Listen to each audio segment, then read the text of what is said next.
الحمد لله رب العالمين والصلاة والسلام على أشرف المرسلين نبينا محمد وعلى آله وأصحابه أجمعين.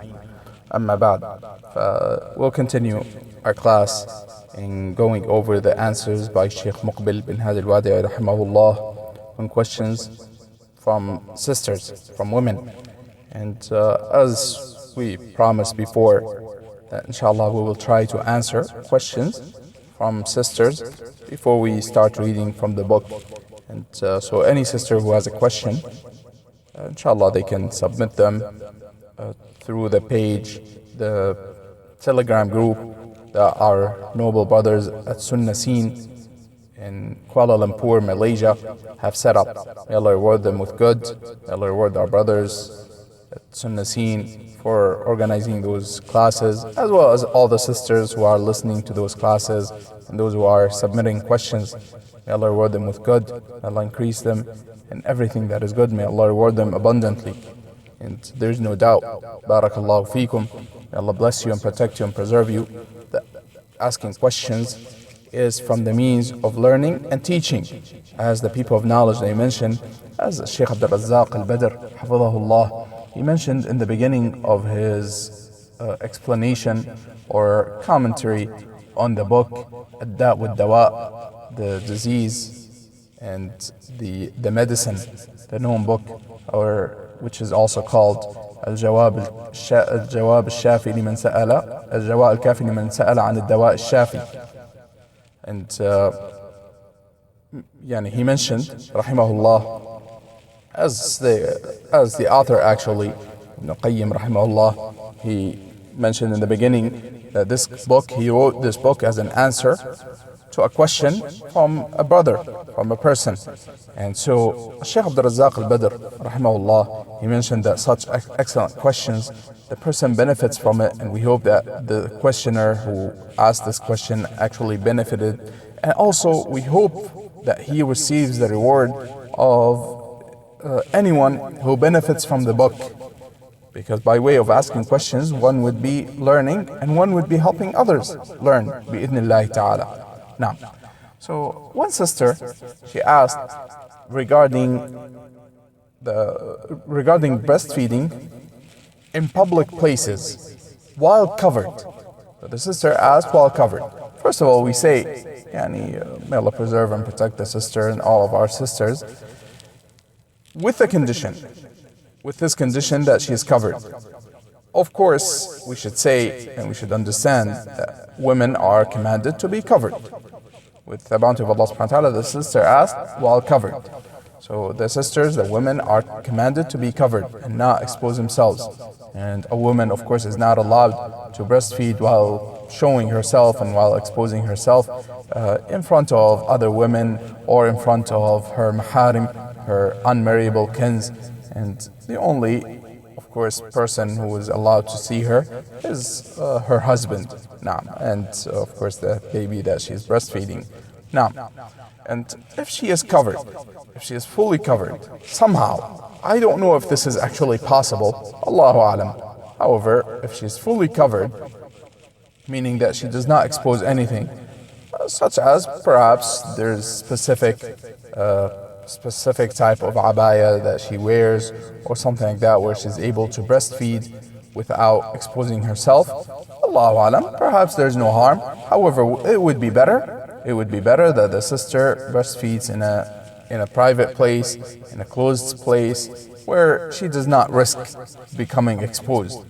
Because it is, if she has to somehow try to start the process of breastfeeding, Allahu Alam, it is very likely that she will become uncovered, and in that case it is impermissible. That is haram, and she should not do so. And rather, she should breastfeed in a private place. And in general, we advise our sisters not to do anything that risks them becoming exposed and people seeing them. So, of course, we do not recommend that the sister breastfeeds in public unless there's an absolute necessity. If there's an absolute necessity and she is unable to find a private place, absolutely not able to find a private place, and she has no other option, and she is unable to, for example, give her baby a bottle that she has, even from her own milk, barakallahu fikum, that she pumped into a bottle. If she is unable to do any of that, absolutely unable to do any of that, and she's fully covered with her abaya, with her jilbab, covering her from top to bottom, she does not open her jilbab, somehow she is able to do that, then Allahu Alam, there's no harm. However, I don't think this is actually possible. I don't think this is possible. Wallahu Alam, Allah knows best. Na'am, barakallahu feekum. Another sister, she asked about the awrah between a mother and her son, and likewise between a brother and his sister, the sister with her brother. What is the awrah of the woman, of the mother in the presence of her son, and the sister in the presence of her brother? We say, barakallahu feekum, this is in general the same as the awrah of women, the private places of the women that she is not allowed to show, or the places that she is allowed to show in front of her maharim, in front of her unmarriable kins. And that is that she's allowed, barakallahu feekum, she's allowed to show her hair, of course her face, her neck, and her arms, and her legs from underneath, from the knees down, without showing the knees. This is her awrah in front of her unmarriable kin. So a woman is not allowed to expose her her chest area or her upper legs from the knees up. She's not allowed to show her, of course, her stomach area or her back or any of that in front of the women or in front of her unmarriable kin. What she's allowed to show is her hands and arms, lower legs without the knees, and her head and neck, and of course her face. That she's allowed to show. Wallahu alam. And there are more questions. Another question is, can a woman learn Quran from a male teacher? So we say to the sister, it depends, barakallahu fiki. If you are referring to listening to a teacher, a male teacher, reciting Quran and teaching how to recite the Quran without you reciting, so you're listening, for example, a teacher teaching the rules of tajweed, the rules of the recitation of the Quran, how to recite for example, the teachers explaining how to recite properly some verses from the Quran or some surah from the Quran. So he goes through, for example, explaining those rules and reciting the verses, pointing out errors that people fall into and the likes of these things. Inshallah, there's no harm in that case.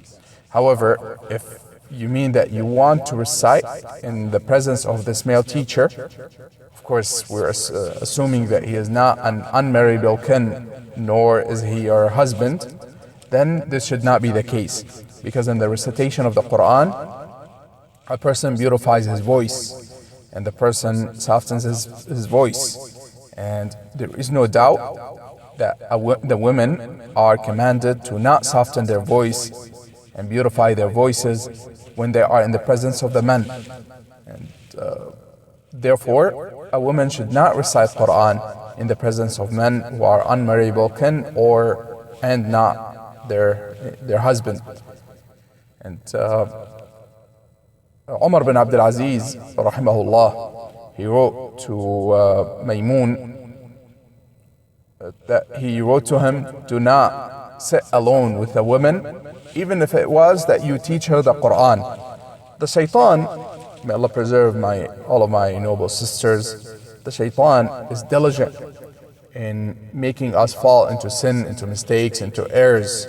And the shaitan is diligent in beautifying the women to the men and the men to the women, and in causing fitna, trials and tribulations in regards to their religion.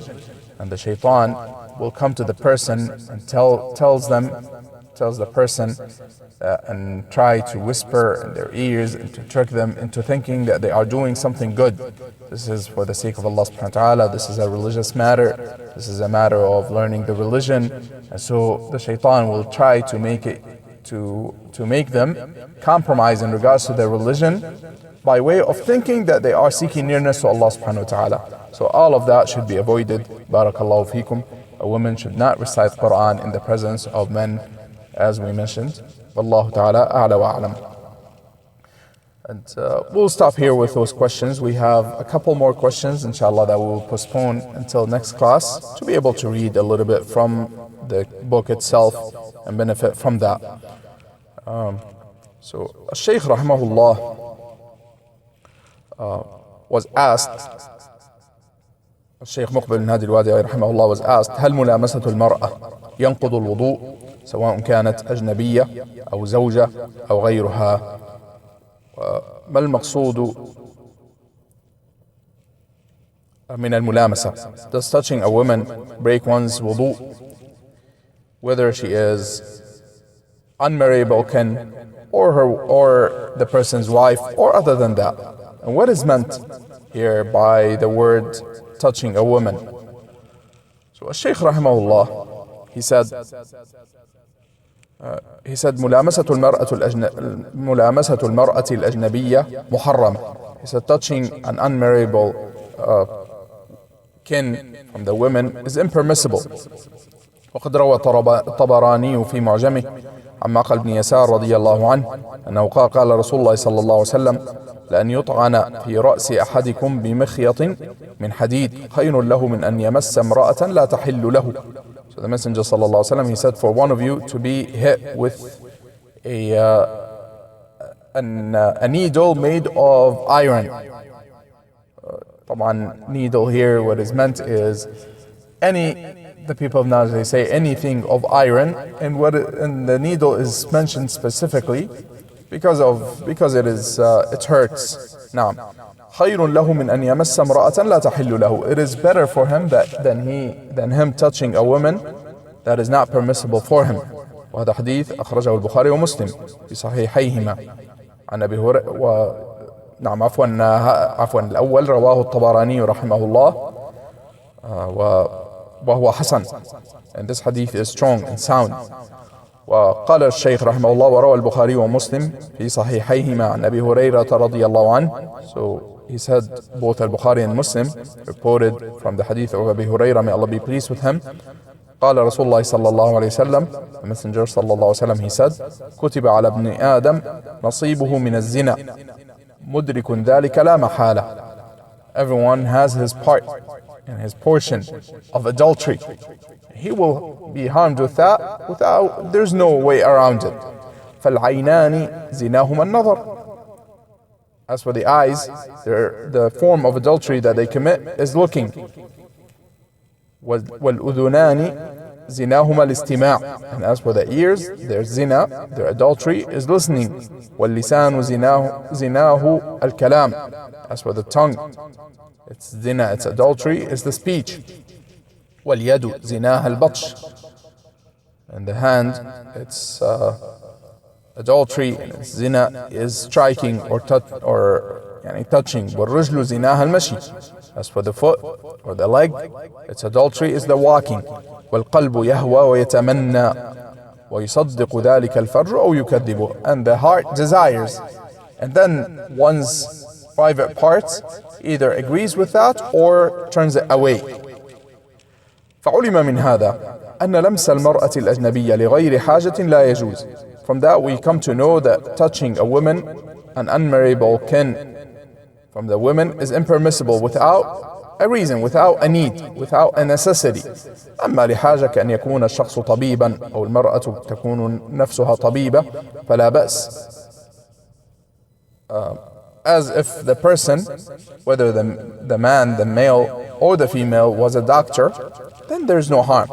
So if there is a necessity. أما هل اللمس ناقض أم لا? Does the touch cause one's wudu to be broken or does it not? هذا يعني قال فلمس المرأة ليس بناقض على الصحيح من أقوال أهل العلم. So touching a woman does not break one's wudu, and this is a stronger opinion from the opinions of the people of knowledge. ومستدل بقول الله عز وجل أو لامستم النساء فالمراد ها هنا باللمس الجماع كما قال ابن عباس رضي الله عنهما. So as for one who uses the ayah, the statement of Allah subhanahu wa ta'ala, or you touch that means, or you touch the women, what is meant is have a relationship with them, not just a normal touch, but rather what is meant is having a relationship with them, as Ibn Abbas رضي الله عنهما explained. روى البخاري في صحيحه عن عائشة رضي الله عنها أن النبي صلى الله عليه وسلم كان يصلي في الليل، قالت وأنا معترضة أمامه فإذا أراد أن يسجد غمز رجلي فلم ينتقد وضوء النبي صلى الله عليه وسلم فالأمر سهل في هذا. Aisha رضي الله عنها, she mentioned that the Messenger صلى الله عليه وسلم used to pray at night, and she would be in front of him. She would be laying down in front of him, and when he wanted to make sujood, he would touch her leg as to move it. And the people of knowledge, they said, or her foot, the people of knowledge, they said that this is an evidence that he touched her, so that means it does not break his wudu. قال الذين يقولون إنه ناقض يستدلون بما جاء في السنن من حديث معاذ بن جبل رضي الله عنه أن رجلا أتى النبي صلى الله عليه وسلم فقال يا رسول الله إني قبلت امرأة فسكت النبي صلى الله عليه وسلم حتى أنزل الله وأقم الصلاة طرفي النهار وزلفا من الليل إن الحسنات يذهبن السيئات ذلك ذكرى للذاكرين فقال له النبي صلى الله عليه وسلم قم فتوضأ وصلي ركعتين. So those who say that it is that touching a woman breaks one's wudu, they use as an evidence the hadith of Mu'adh bin Jabal radiallahu anh, that a man came to the Messenger sallallahu alaihi wasallam and he said, O Messenger of Allah, I kissed a woman, and the Messenger sallallahu alaihi wasallam remained quiet, meaning that he fell into sin, to disobedience, and he asked the Messenger sallallahu alaihi wasallam, and he regretted the sin, and he came and asked the Messenger sallallahu alaihi wasallam, and the Messenger sallallahu alaihi wasallam, he said to him, or Allah subhanahu wa ta'ala sent down the ayah وَأَقِمِ الصَّلَاةَ طَرَفَيِ النَّهَارِ وَزُلَفًا مِنَ اللَّيْلِ, and the meaning of the ayah, establish a prayer in the two, in beginning and the end of the day, or before and after the day, meaning the night prayers from Fajr and the two boundaries of the day. وَزُلَفًا مِنَ اللَّيْلِ, and part of the night. إِنَّ الْحَسَنَاتِ يُذْهِبْنَ السَّيِّئَاتِ, indeed righteous good deeds remove the sins. ذَلِكَ ذِكْرَى لِلذَّاكِرِينَ, that is a reminder for those who remember. So the Messenger sallallahu alaihi wasallam, he said to him, get up, perform wudu, and pray 2 rak'at. So they use this as an evidence. قال هذا حديث لا يثبت لأنه من طريق عبد الرحمن بن أبي ليلى وهو لم يسمعه من معاذ بن جبل رضي الله عنه. هذا أمر. الأمر الثاني لو ثبت ما دل على أنه يكون ناقضا لأنه ما ثبت لما دل على أن يكون ناقضا لأنه يحتمل أن الرجل لم يكن على وضوء. هذا من جملة أدلتهم على الآية الكريمة وقد عرفتم أن ابن عباس رضي الله عنه فسر هذا بالجماع والله المستعان. So the Shaykh rahimahullah, he said this hadith is not authentic. There's another narration that is authentic, however it does not say get up, perform wudu and pray, and rather it says, did you pray with us? And he said yes, and he said, Allah subhanahu wa ta'ala says, inna hasanati yudhibna sayyi'at, indeed the righteous good deeds remove the sins. So, and that's it, without saying get up and pray or perform wudu and pray. So he said, therefore, and even if it was authentic, even if this narration was to be authentic and considered authentic, he said this is not an evidence that kissing the woman broke his wudu, and rather it could be understood that he was not upon wudu, and the Messenger ﷺ commanded him to perform wudu and pray, because performing wudu is a condition for the prayer. Now, Allah Ta'ala ala wa alam, he said, so this is not an evidence, and rather, and they use it along with the statement of Allah Subhanahu wa Ta'ala, أَوْ لَامَسْتُمُ النِّسَاءِ, or you touch the women, in the ayah regarding the performing